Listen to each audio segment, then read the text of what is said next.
Livro de Josué, capítulo de número 2.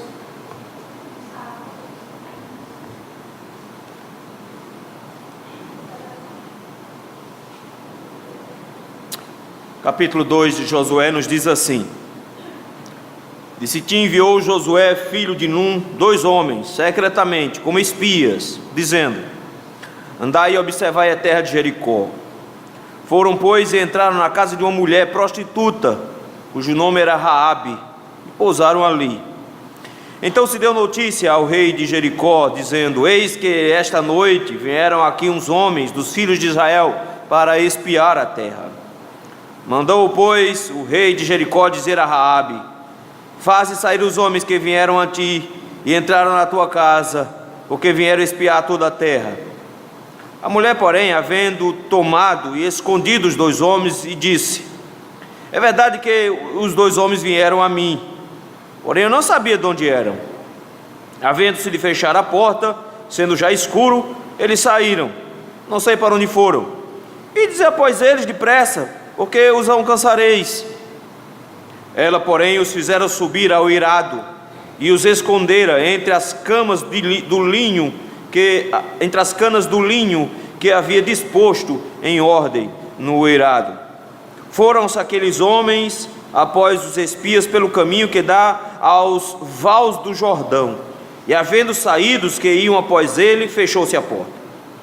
Antes que os espias se deitassem, foi ela ter com eles no eirado, e lhes disse: Pensei que o Senhor vos deu essa terra, e que o pavor que infundis caiu sobre nós, e que todos os moradores da terra estão desanimados, porque temos ouvido que o Senhor secou as águas do mar vermelho diante de vós, quando saíeis do Egito, e também que o que fizestes aos 2 reis dos amorreus, Seom e Og, que estavam além do Jordão, os quais destruístes. Ouvindo isto, desmaiou-nos o coração, e em ninguém mais há ânimo algum por causa da vossa presença, porque o Senhor, vosso Deus, é Deus acima nos céus e embaixo na terra. Agora, pois, jurai-me, vos peço, pelo Senhor, que assim como usei de misericórdia para convosco, também dela usareis para com a casa de meu pai, e que me dareis um sinal certo de que conservareis a vida a meu pai e a minha mãe, como também a meus irmãos e as minhas irmãs, como a tudo que tem, de que livrareis a nossa vida da morte. Então lhe disseram os homens: a nossa vida responderá pela vossa, se não denunciardes esta nossa missão. E será que, dando-nos o Senhor esta terra, usaremos contigo de misericórdia e de fidelidade? Ela então os fez descer por uma corda pela janela, porque a casa em que residia estava sobre o muro da cidade. E disse-lhes: Ide-vos ao monte, para que porventura não encontrem os perseguidores.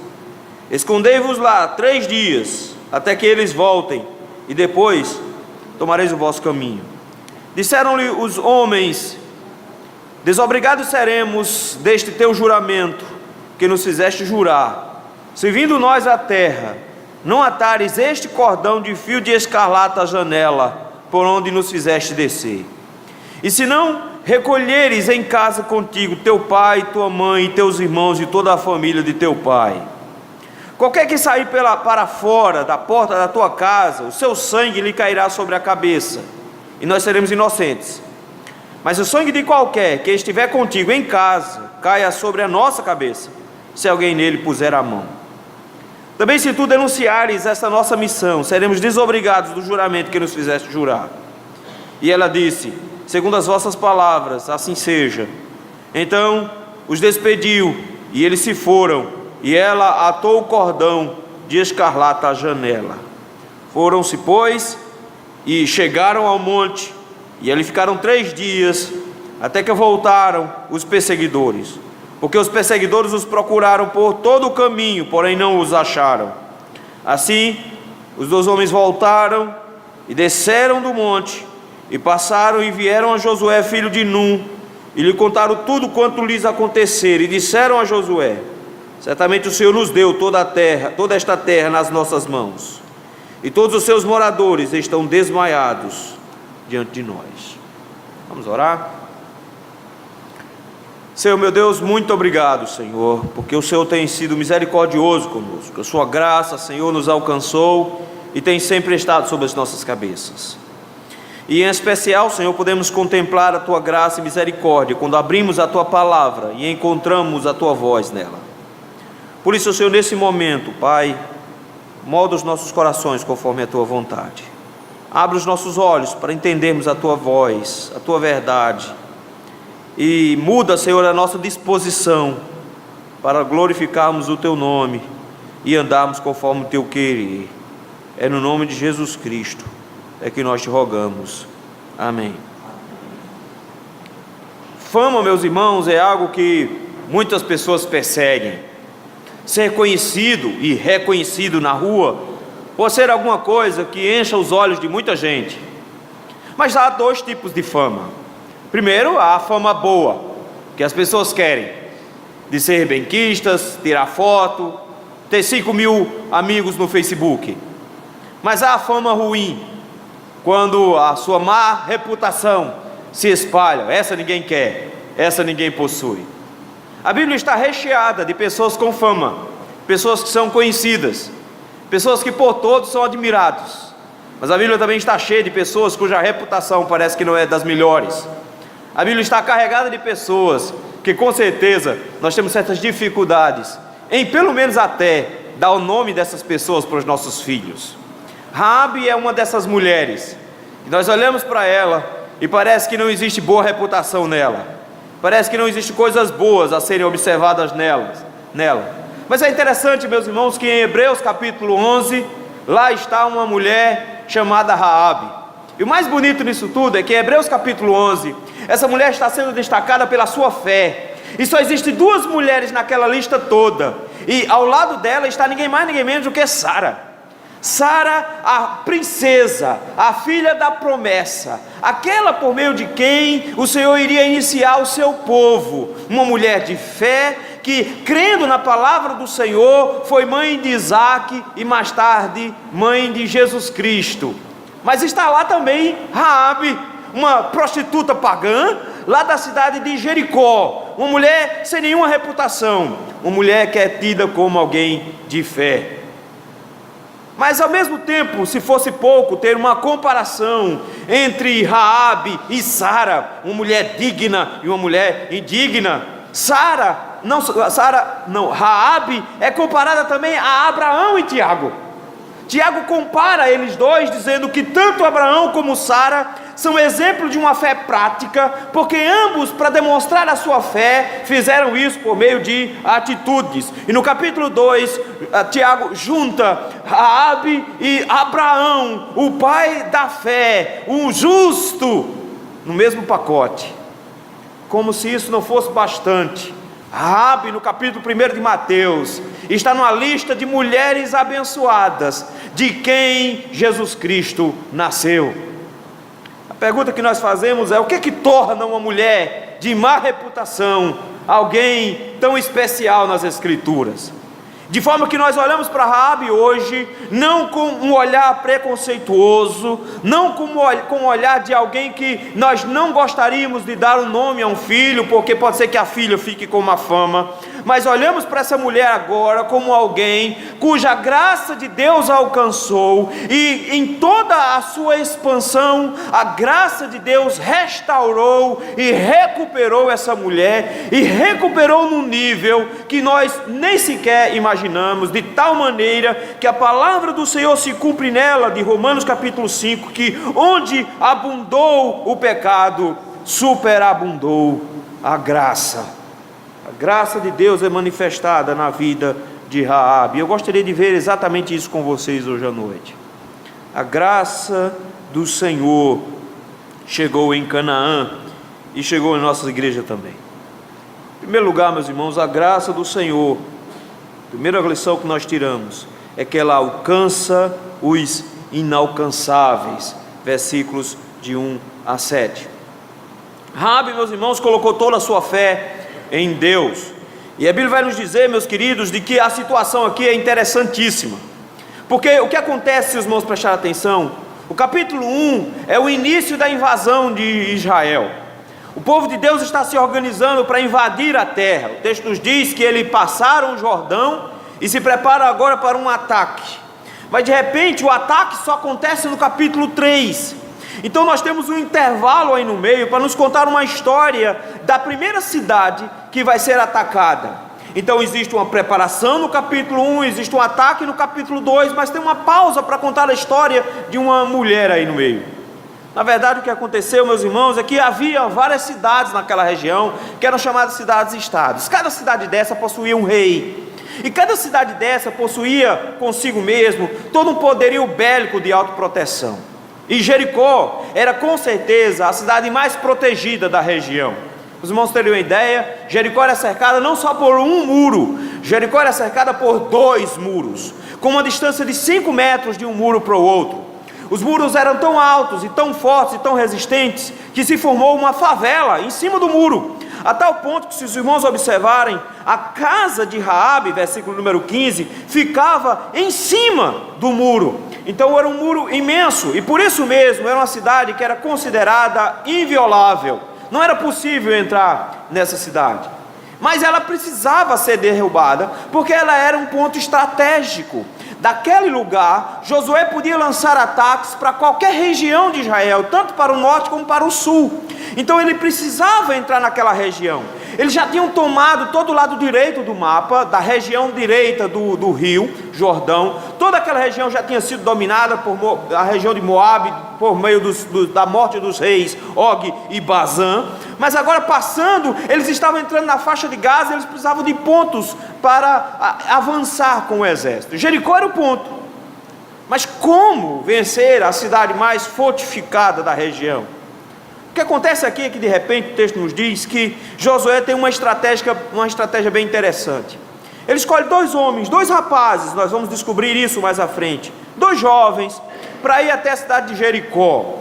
É interessante porque 40 anos antes, Josué tinha sido um dos jovens enviado para espiar essa região.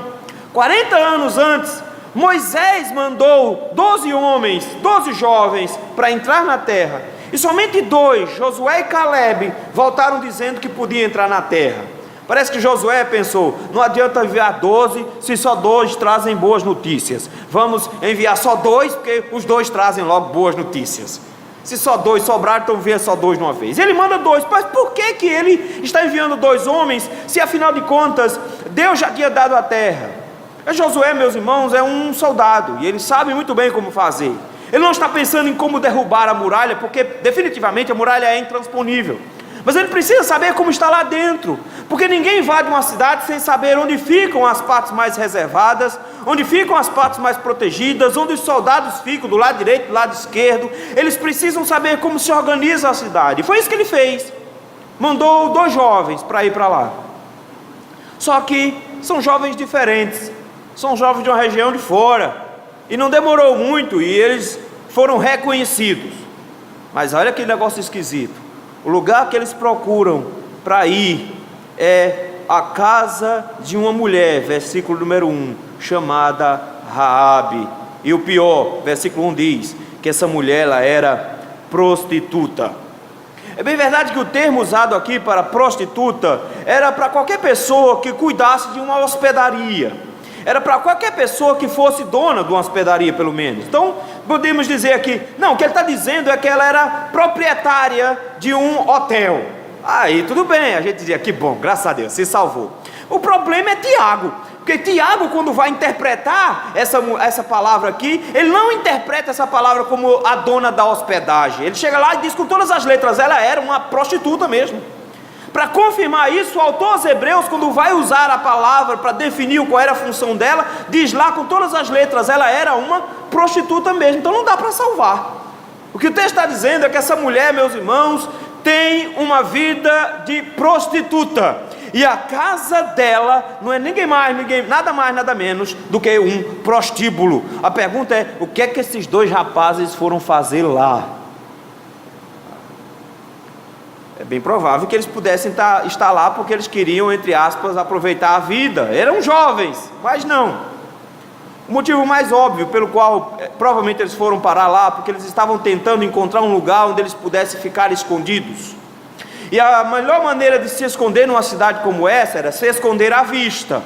E qual era o lugar onde todo estrangeiro dava uma passada antes de sair? Adivinha? Num prostíbulo. E qual era a casa mais frequentada por estrangeiros? De Raabe. Ela tinha um prostíbulo. Então eles provavelmente procuram um prostíbulo, porque é o lugar mais fácil de ludibriar a sua presença ali. Só que o rei de Jericó descobriu e manda buscar esses rapazes lá. E aí vem uma coisa que Raabe faz que é impressionante. O texto nos diz que Raabe conta uma mentira. Aí a gente fica pensando, tá vendo? Prostituta e mentirosa. Já estamos com duas coisas ruins. Definitivamente ela não pode fazer parte da IPLP. É uma pessoa complicada.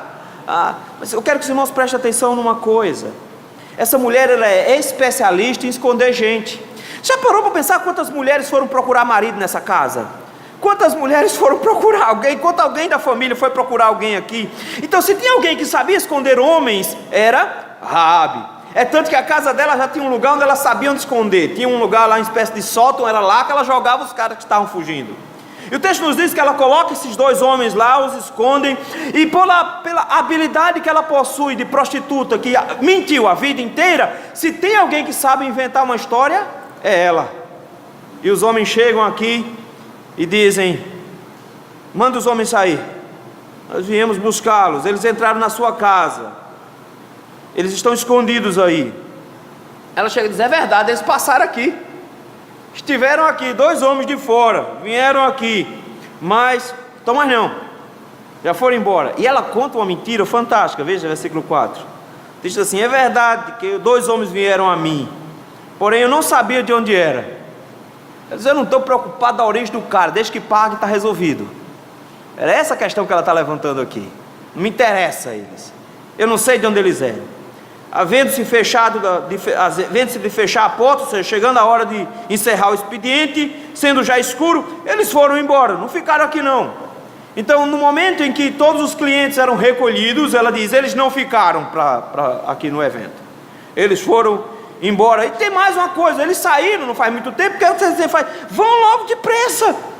Se vocês saírem agora, vocês alcançam o cara. E eles acreditaram na mentira dela, numa proporção tão grande que o texto nos diz que eles passaram 3 dias ao redor do Rio Jordão, próximo ao Rio Jordão, andando pelas campinas, tentando procurar os dois espias. Ela sabia mentir. Pastor, mas que pecado feio. Meu irmão, ela era prostituta. Se a gente for falar em pecado, ela sabe, ela entende disso. Ela não está nem um pouco preocupada com a sua preocupação, porque ela mentiu. A vida dela era muito pior do que isso. E o texto nos diz, meus irmãos, que essa mulher mentirosa, essa mulher adúltera, de repente se apresenta, meus irmãos, diante dos servos do Senhor, se apresenta diante dos homens de Deus.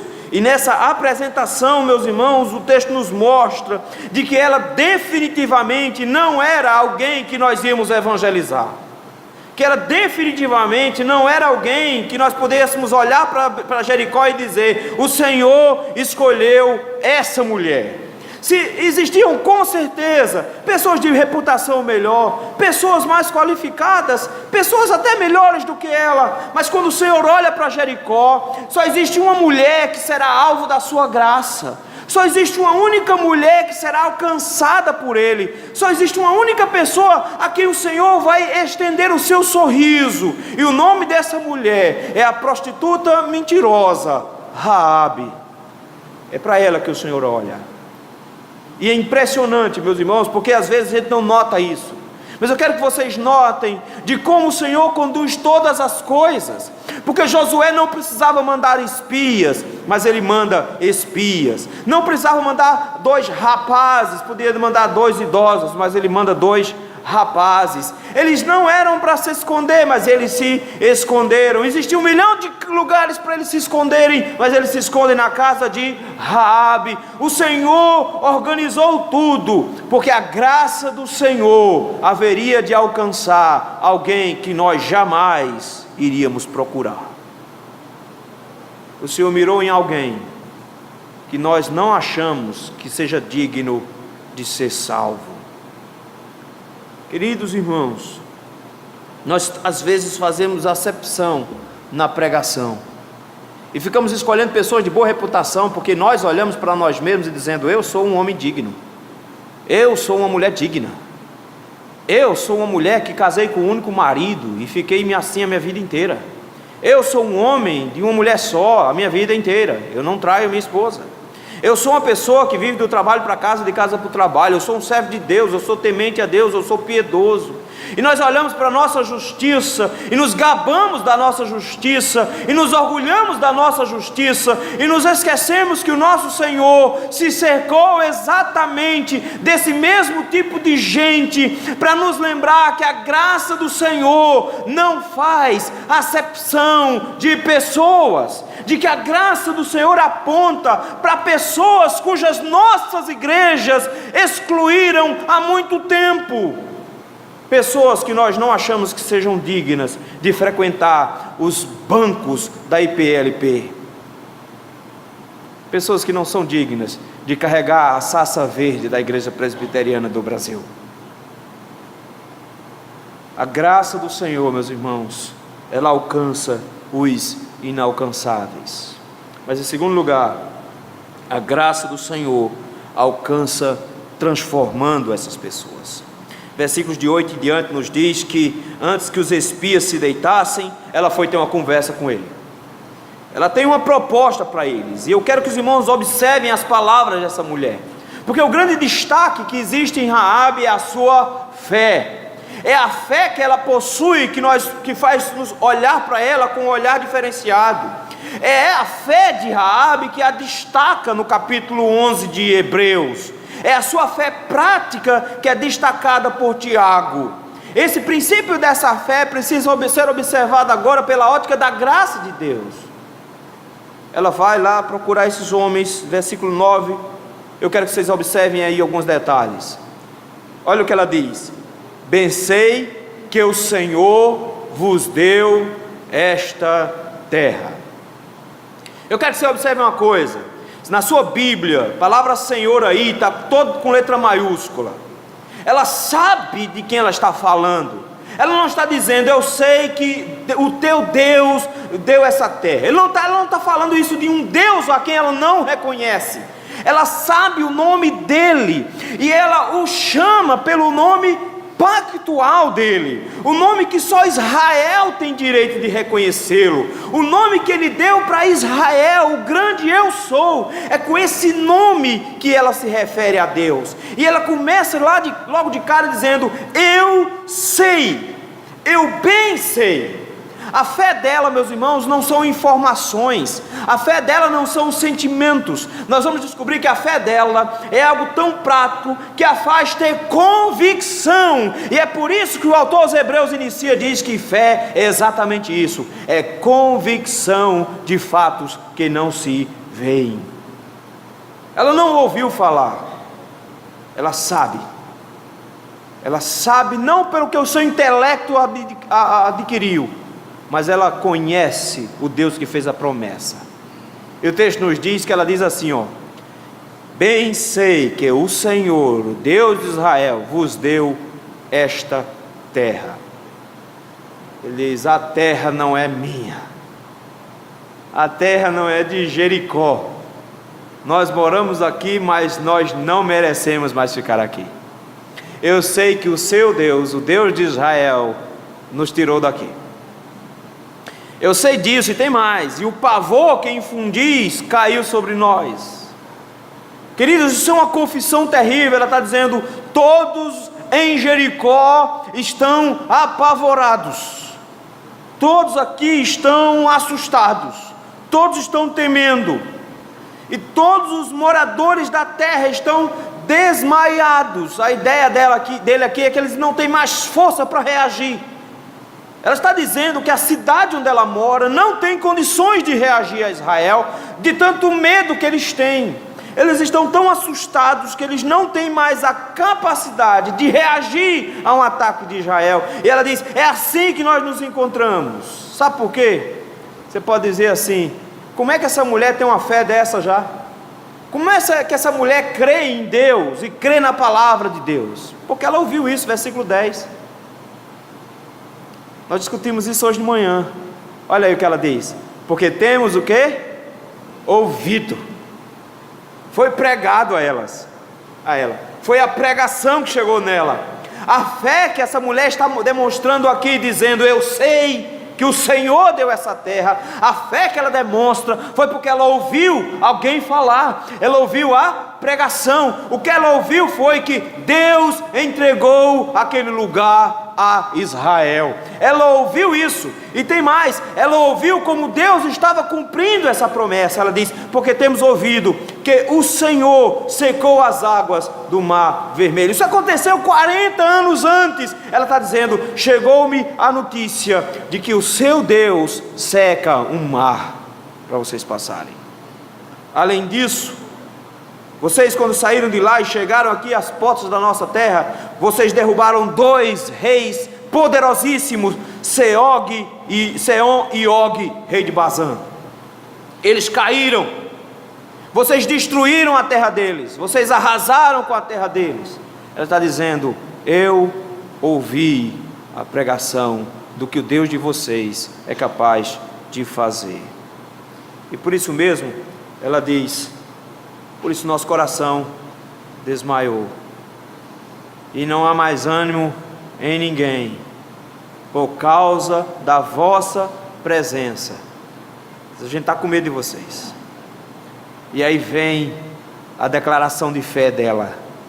Leia comigo, finalzinho do versículo 11. Por quê?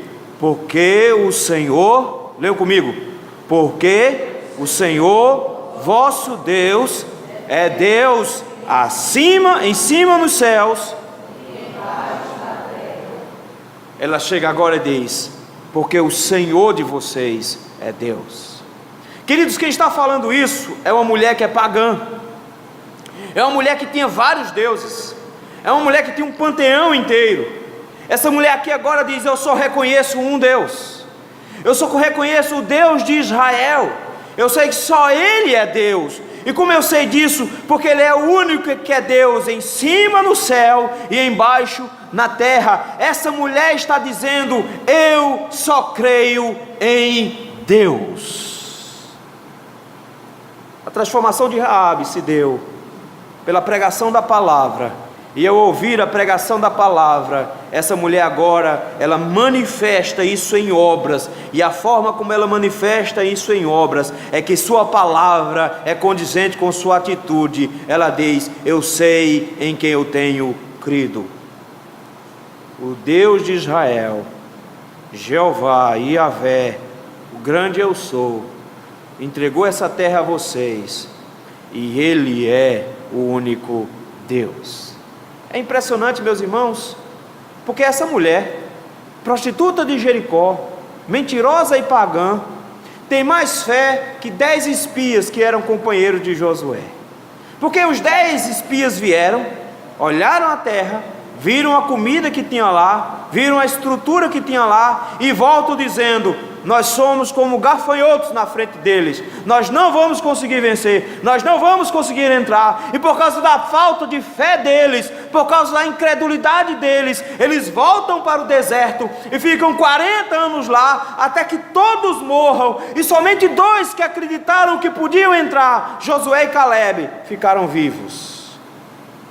Só 2 crentes em todo Israel entraram na terra prometida.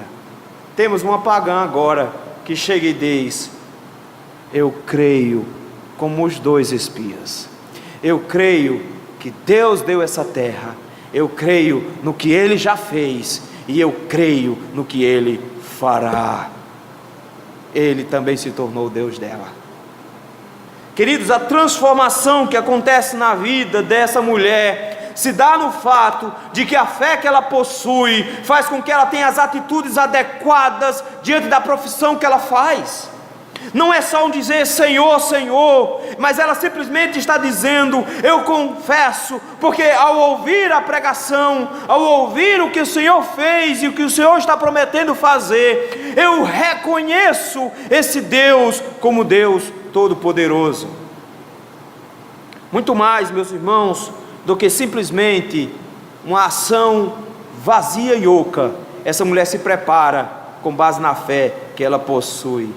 Aqui não é mais uma prostituta que fala. Aqui é alguém que foi transformado pela graça de Deus. Em terceiro e último lugar, a graça do Senhor alcança também se expandindo. A partir do versículo número 12, essa mulher agora mostra que ela não está preocupada em salvar a própria pele. Ela não está preocupada só consigo. A graça já a alcançou. Ela já crê em Deus como sendo o único Deus. A fé já está em seu coração. Ela sabe o que Deus há de fazer. Ela não foi informada simplesmente. Ela tem convicção disso. Mas eu quero que você preste atenção no versículo 12. Ela começa a fazer um acordo.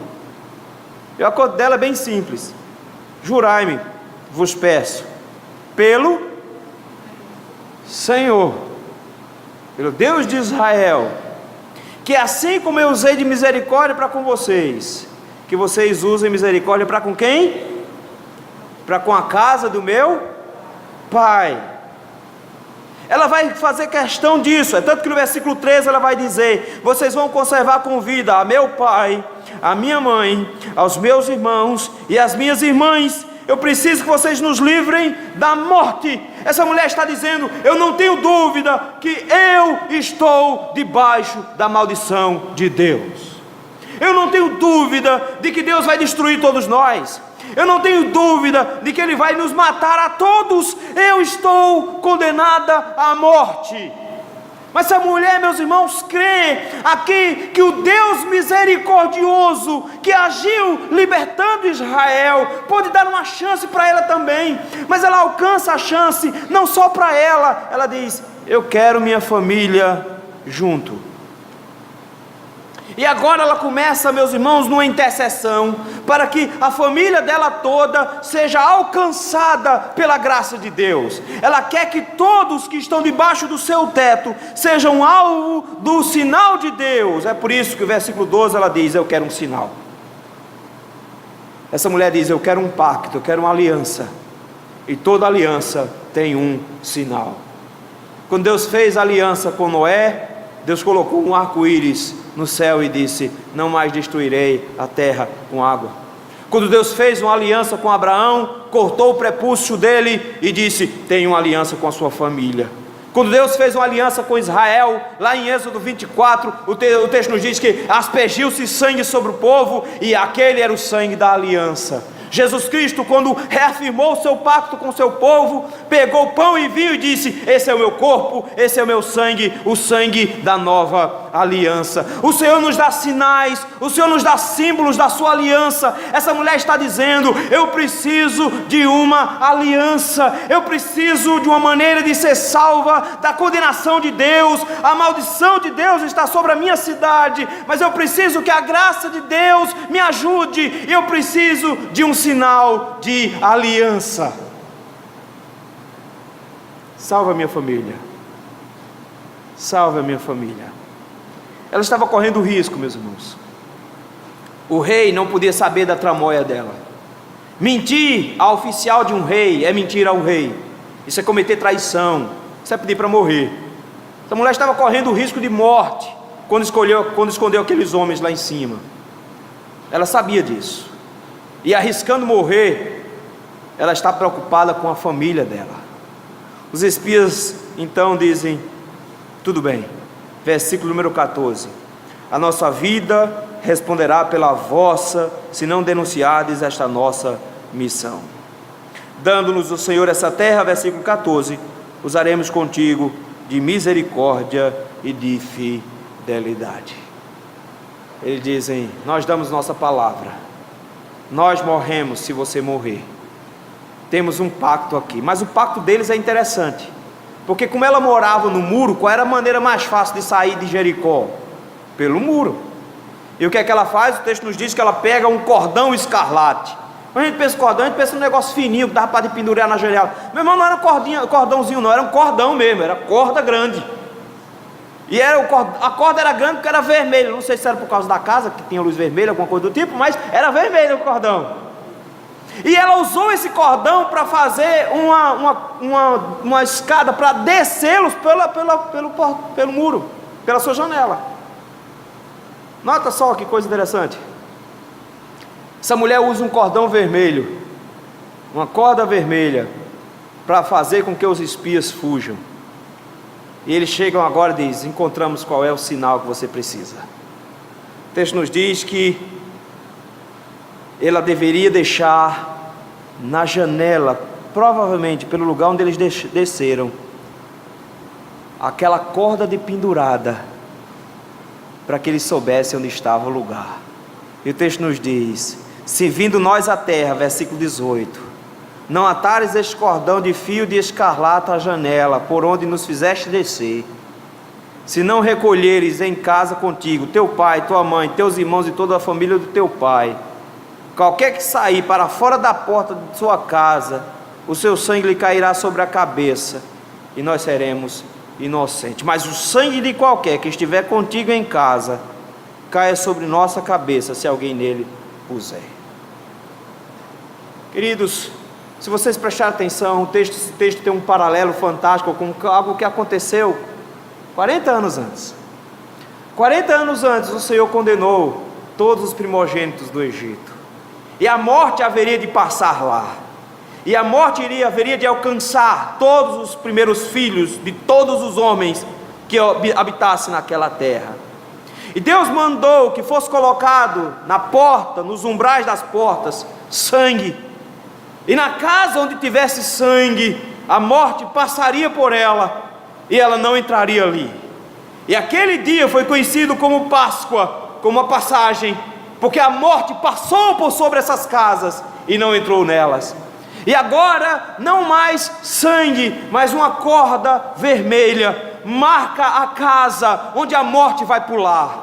Um cordão vermelho marca a casa que tem a proteção do Senhor. E ele faz questão de dizer que as regras são a mesma, que quando a morte vier, eles devem estar todos dentro de casa, porque quem estiver fora da casa vai morrer, mas quem estiver dentro da casa escapa. A regra é a mesma.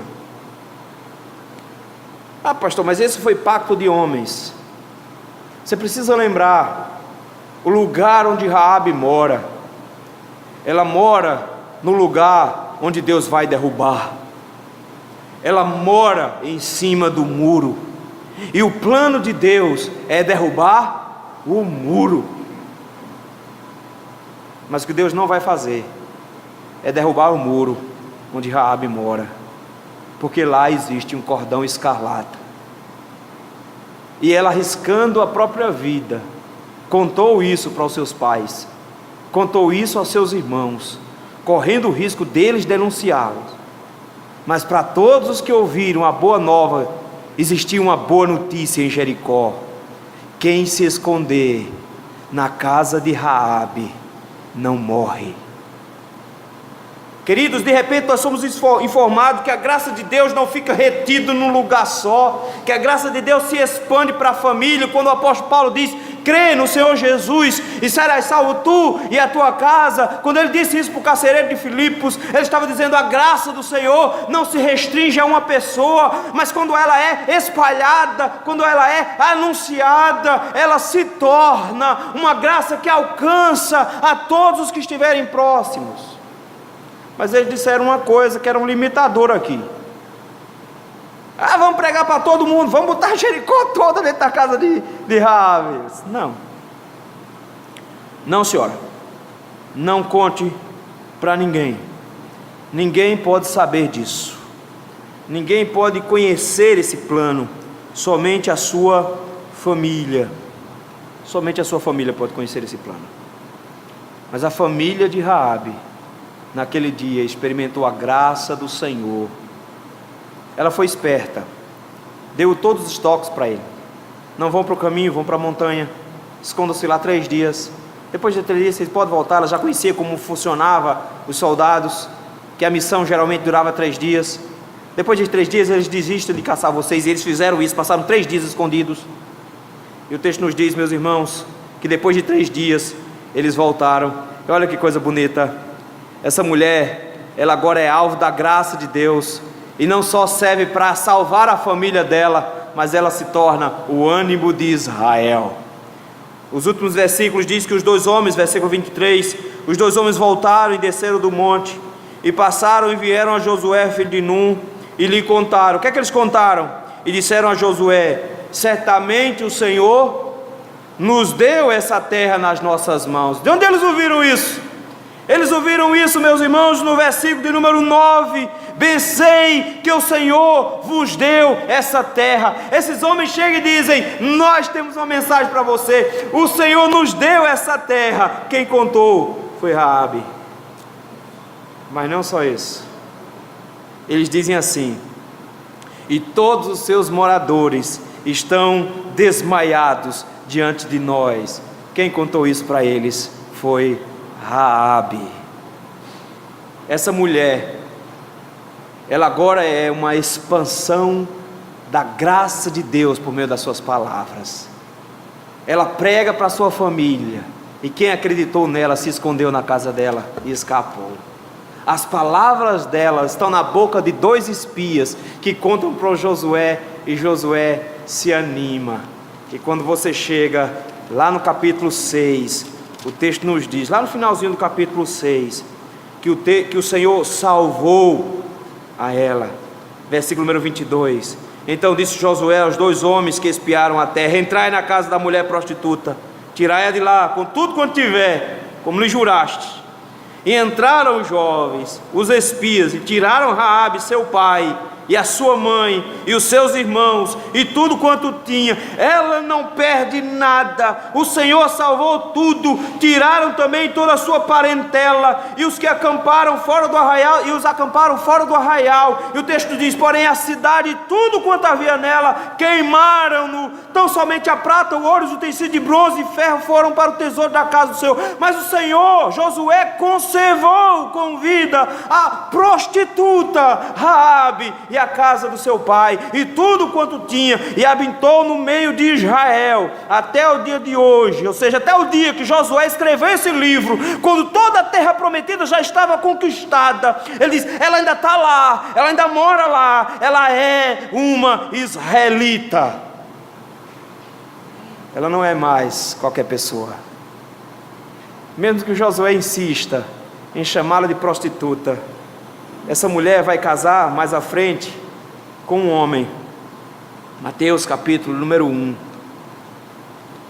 E o texto nos diz que aquela que era uma prostituta casou-se lá em Israel.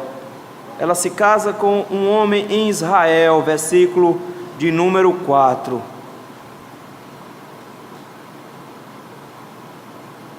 E Arão gerou a Aminadab, e Aminadab a Naazon, e Naazon a Salmão, e Salmão gerou de Raabe a Boaz. Este se casou com Ruth e gerou a Obed. E se você for para o capítulo 2 de 1 Crônicas, você vai descobrir que esse homem com quem ela se casou, o texto diz lá, literalmente, ele era príncipe de Judá. Ela não é mais prostituta, ela agora é uma princesa. Ela se casou com um príncipe de Judá, e a graça do Senhor alcançou a família dela, e o ventre adúltero dela foi santificado, e Cristo nasceu de lá. A graça do Senhor se expandiu ao extremo.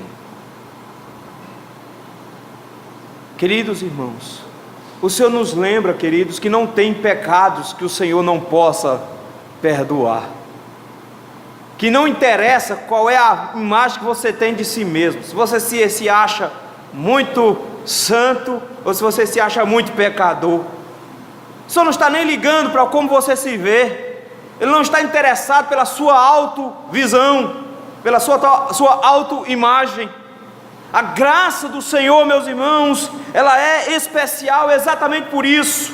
A graça do Senhor é especial porque ela alcança todos aqueles que são inalcançáveis. A graça do Senhor nos alcançou, sendo nós ainda pecadores. Todos os que estamos aqui, não importa como você se enxergue, foi a graça do Senhor que te alcançou. Então você em nada é melhor do que Raabe, porque os seus pecados são tão graves quanto dela. Mas o que nos torna animados e felizes é porque cada um de nós, Raabes, prostitutas mentirosas, nós somos alcançados pela graça de Deus. A graça do Senhor nos alcançou, meus irmãos. E quando a graça do Senhor nos alcança, ela nos lembra que nós estamos debaixo da maldição de Deus, ela nos lembra que nós estamos debaixo da morte do Senhor, que o Senhor nos prometeu essa condenação, mas ela nos alcança para nos lembrar que nós não somos melhores do que ninguém, porque afinal de contas, todos pecaram e destituídos estão da glória de Deus. Você era tão ruim e tão pecador quanto Raabe. O seu sobrenome é Raabe. Mas a graça do Senhor nos alcança, e nos alcança de tal maneira, meus irmãos, que gera em nós algo que é impossível, porque toda a nossa condição diz exatamente o oposto. Nós estamos afundados em pecado, nós estamos num círculo vicioso de pecado, de prostituição, nós estamos envolvidos com isso até o pescoço. Nós estamos envolvidos com um projeto de pecar e morrer pecando, mas a graça do Senhor nos alcança, mostrando que só o Senhor é Deus, e nos mostrando a nossa real condição. Nós estamos condenados, o que gera em nós o desespero de que nós vamos para o inferno, mas também gera em nós a certeza da fé. Eu sei quem é o Senhor. E é essa fé gerada pela graça, que nos faz salvos em Cristo, e que nos transforma a disposição, que nos transforma o ânimo, que nos leva agora a enxergar a vida, não mais como um ato sem perspectiva, como um futuro onde só o inferno é uma opção. A graça do Senhor gera em nós a fé, que nos faz dizer: eu tenho uma chance, o Senhor vai executar misericórdia para comigo. Eu sei quem é o Deus de Israel, eu creio no que Ele fez e no que Ele fará, eu espero pela graça dEle. Mas essa mesma graça, para todos aqueles que ela alcança, ela os transforma em missionário, ela os transforma em proclamadores, porque uma vez alcançados pela graça, ela vai se expandir por todos os agraciados. Já disse um pregador antigo,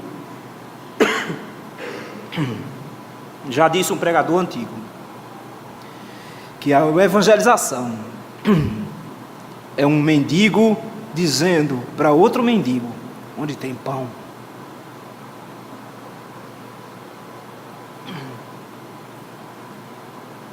Se você foi alvo da graça, meu irmão, se você estava debaixo da maldição do Senhor, se o sangue de Cristo está na sua porta e a morte passou sobre a sua cabeça, vocês têm que convidar seus pais para entrarem na sua casa.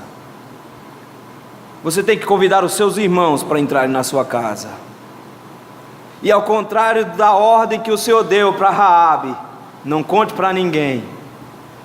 O Senhor Jesus disse: ide por todo o mundo e diga que tem uma casa com um cordão escarlate na janela, e de que quem entrar lá não morre quando o Senhor resolver derramar o seu juízo. Cristo entrou na sua vida, e você é convidado agora a ser uma expansão da graça de Deus também. Eu sei que a Saf gosta de ser chamada de Débora, eu sei que a Saf gosta de ser chamada de Sara, que ela gosta de ser chamada de mulheres fortes, mas ela será chamada hoje de Raabe. Ela hoje será chamada de prostituta mentirosa, alcançada pela graça. Ela será chamada de alguém cujo sangue de Cristo alcançou e cuja graça do Senhor transformou, que não é mais reconhecida pelo que fazia antes ou por quem era, mas é conhecida como a princesa que gerou a Jesus Cristo. Que Asaf olhe para Raabe e encontre o tamanho da graça que nos alcançou, e se torne uma proclamadora dessa graça, convidando a todos para ficarem debaixo da cruz de Cristo e do seu sangue, e assim todos serem salvos no dia da ira do Senhor. Eu sei que a gente tem preocupação com nossa reputação, a gente gosta de uma certa fama. Nós não gostamos de fama ruim, nós só gostamos de fama boa. Mas só quem tem fama boa é Cristo, e nós ficamos nos pés dele para receber essa fama. Nós somos lavados e remidos no sangue de Cristo. A graça nos alcançou. Que Deus nos abençoe, meus irmãos.